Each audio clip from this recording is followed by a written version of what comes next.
familiar faces. I'm not sure I should be standing here in front of you. But good morning and thank you very much for coming so early. What I'd like to do is to briefly give you an extremely short history of AI. There'll be some inaccuracies because I wasn't there. So I have to depend a lot on other people's recollection. I also have to,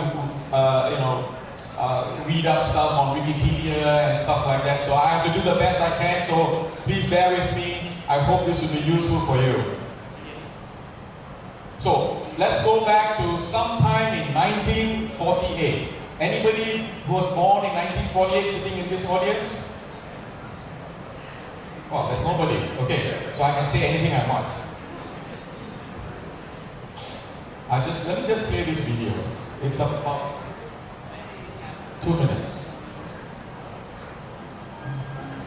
In a simple villa outskirts of Bristol lives Dr. Gray Walker, a neurologist, who makes robots as a hobby. They are small and he doesn't dress them up to look like him. He calls them tortoises, and so cunningly have their insides been designed that they respond to the stimuli of light and touch in a completely lifelike manner.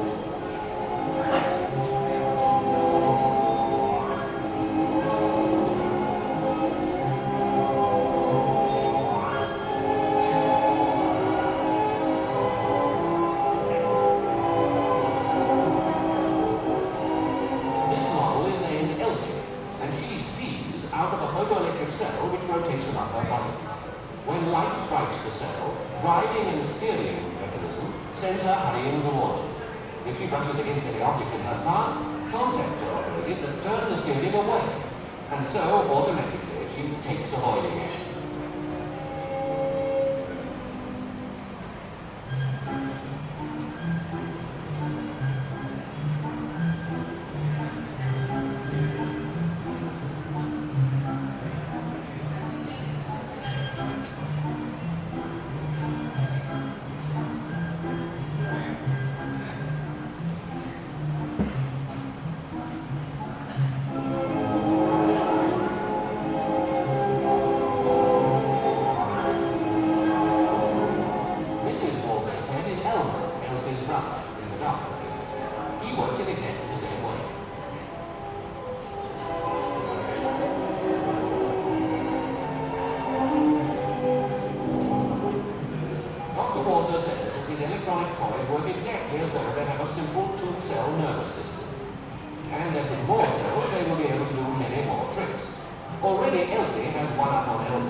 Alright, how many of you think there was any software running in that robot?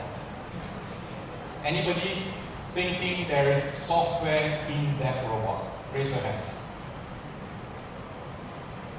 Don't be shy. Alright, one person. Well, unfortunately the one person is wrong. There's actually no software inside. The entire robot is mechanical. It's all gears and battery and that's it. But it was still able to detect where it was and go back and avoid hitting something else, which is quite phenomenal for a mechanical robot, 100% mechanical robot. So you don't need software for that. But today we don't talk about that from that perspective. Sorry, let me just go back. Oh, okay. Anybody recognize this guy? I'll tell you his name. His last name is Turing. What's his first name? Alan. So Alan Turing. Now I deliberately made this picture with ones and zeros because I think that fits him very well. And he did propose something called the Turing test to test whether the thing that you are talking to, whether it is human or non-human. But the way he came to that idea was there was a paper he wrote in 1950. Anybody born in 1950 in this audience? Nobody. right? He wrote a book, wrote a paper, and in that paper he asked the question, can machines think? So he felt that that was the wrong question to ask. And he rephrased it and he called it the imitation game. How many of you think you have heard that phrase before? The imitation game. There is a movie called The Imitation Game, which is based on this. And it's all based on Alan Turing. So look it up, watch the movie later. But that's really a starting point for everything about AI. So fast forward a few years, 1956, a bunch of people gathered at Dartmouth College in the US. It was led by this Professor John McCarthy, and he brought in a few other people, Marvin Minsky, Claude Shannon. Some of the names should ring a bell in the Telecoms Institute. So they came together, and eventually that discussion that went on for about 8 weeks, they coined the phrase artificial intelligence. Whether that's the right thing to have been done, we don't know, but that's what happened. But the problem in the early days was the kind of AI that was being done was really about logic, about playing games like chess. It's not even chess. You know checkers? It's not chess. It's the simpler, there's in England, or at least in Singapore, we call it draft, or the black and white checkerboards. So that's the game that this was initially written to play, to show that it can be done. Now these are some of the guys who attended that first meeting in 1956. Yes, it's all guys. There are no ladies there, which we have to fix, and I think we have been fixing ever since. But nonetheless, they were the ones who set in motion the idea of AI. And this is the commemorative plaque that is in Dartmouth College that says that this was the meeting, the room where it was held, and so on and so forth. This was actually put up in 2006 on the 50th anniversary.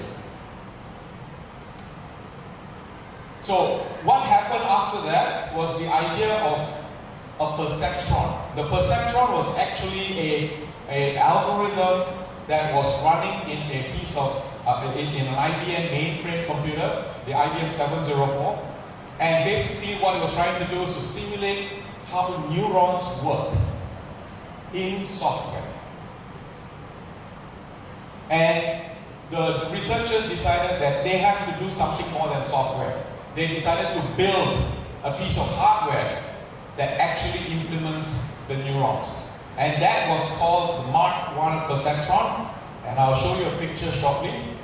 But before that, this Mark I perceptron was the very first known implementation of an artificial neural network.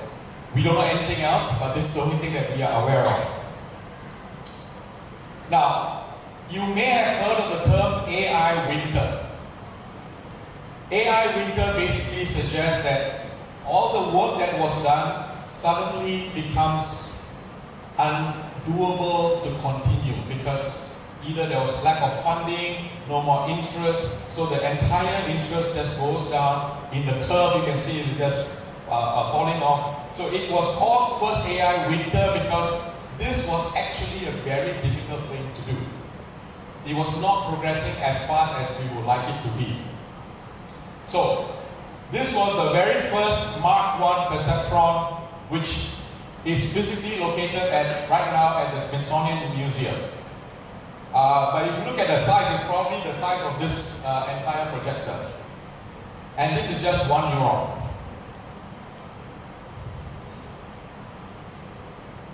So, from the 70s onwards, there was additional research that went on to make sure that the other ideas could be developed, and the idea that most of us are familiar with from traditional AI is this thing called symbolic AI and knowledge representative. These are the two areas your traditional AI is known for.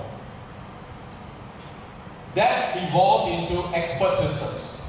Expert systems are saying, like, I go to see a doctor and there's a bunch of questions and hopefully there's enough background information that can give you an answer. It's an expert system. And this was also limited because the knowledge engineering and reasoning was not good enough, not advanced enough to make it useful. From my personal perspective, the late 1980s, I was in school in the United States and I was doing AI-related work with my professor, and all the things that we did was expert systems, knowledge engineering, and to me that was very boring. I didn't enjoy the AI that I was doing in the late 1980s. But it was interesting from my point of view because there is a possibility that something might happen later on. How many of you recognize this map? Anybody? Just put up your hand. Alright, one person. Anybody else? Alright, 2, 3. Okay, great. This was the map of the predecessor of the internet that you and I are all using right now. This is the map as of 1973. These were different nodes connected on this thing called ARPANET. Why am I showing this here? It's because you needed connectivity between different systems to do anything more than what happens within your lab, within your lab, your laptop, your desktop, your server. You need to have connectivity because you need to be able to engage with external systems. Now, of course, the internet doesn't look like this anymore. All right, it's much larger than this. So we fast forward into the 1980s and 1990s. A lot of new ways of doing stuff with statistical learning. The idea here is if you can go through dictionaries, in language dictionaries, to look at all the words, how frequently they appear in text, in books, and so on, and try and figure out what ways you can to analyze and do language translation, for example. So using statistical learning algorithms became an interesting idea that people were pursuing. One of the forms of that was something called a support vector machine. Don't worry about the term. The idea here is this was a form of a neural net. Not entirely accurately describing neural net in that sense, but it is a close representation to that. Again, the idea was to focus on data-driven approaches. What do I mean by data-driven? You need to have data in order to figure out what is it that you're trying to do. On its own, it's very difficult to figure out without corresponding data the type of outputs you're trying to achieve. Now, all of this laid the groundwork for future advances. What kind of groundwork do you think needed to be done? I showed you a map earlier of the ARPANET in 1973. Now let me show you the next one here. This was the infrastructure, the groundwork. This was the groundwork that needed to be done so that we can do what we are doing today with AI and stuff like that. So this is from a website called Inframedia. All the lines you see are undersea cables, which probably most of them today are all fiber cables, so that it connects various countries around the world, and this gives you what is known today as the internet. The internet rides on these wires and these cables and these fiber optic connections between different parts of the planet. Because you can do this today, we now are in a far better position to now tackle the whole idea of AI. So with increased computational power, because our CPUs became better, we had more storage was getting cheaper, so now I can store information that now I can go and analyze later on because I have storage. If I can't store something, I can't do analysis. So it was many things that need to have happened before we can come to today in 2024 and talk about AI. So because of the fact that you had all of this additional stuff happening, it revived the idea of neural networks. When I was in school, we were talking about a 3-layer neural network. An input layer, a middle layer, and an output layer. I remember asking my professor, I said, isn't that too shallow? He said, well, that's the best we can do. Because we didn't have hardware, we couldn't do a lot of things. But the brain is not like that. The brain has multiple layers. How many layers do we need? I don't know. So today, we can do that. We can have multiple layers, and that's why we are seeing what we're seeing today. So some of the breakthroughs that happen because of the multiple layers you can go through is especially image recognition. I think image recognition is one of the earliest manifestations of AI usage that you and I can recognize. When you see in a camera, you see a little square coming up and say, oh, that's a face is there. Sometimes, I'm sure over the COVID period, when you had to go online, and you have your camera on you, you can move away and put your photograph there. It will still pick up the photograph as if you were sitting there. And you can have your photograph next to you and you have 2 heads. The system couldn't figure out there's supposed to be only 1 head, but it will still pick up the photograph. So you can still fool the system because the system is designed to pick up only faces, right? So it's interesting what can be done and what has been done, and now we need to move forward from there. We have this whole idea, I don't know how many of you would have heard, especially those of you who are in industry in the 2010s, this whole idea of big data. Oh, we got a lot of data that we're going to be collecting, IoT data, information about your switches, your lights, your air conditioning, your traffic, all kinds of data. We want to collect all of these things. What do you want to do with it? We want to do some computation with it. The big data was what started then, and today you have big data sitting in all kinds of places, and the idea of this cloud computing. Remember, cloud computers is nothing more than somebody else's computer. It's not yours, it's somebody else's. And you need to trust that cloud computer to do the right thing for you. All right? But nevertheless, cloud computing came forward because, firstly, we had the infrastructure in place, the data centers were being rolled out, CPU was getting cheaper, RAM was getting cheaper, storage was getting very, very cheap. So now I can store a lot of stuff. And that allowed the idea of making AI accessible to every one of us. So democratization of AI. So we move forward, other ideas came along, deep learning. What is deep learning? How do you really understand what is going on in a particular data set?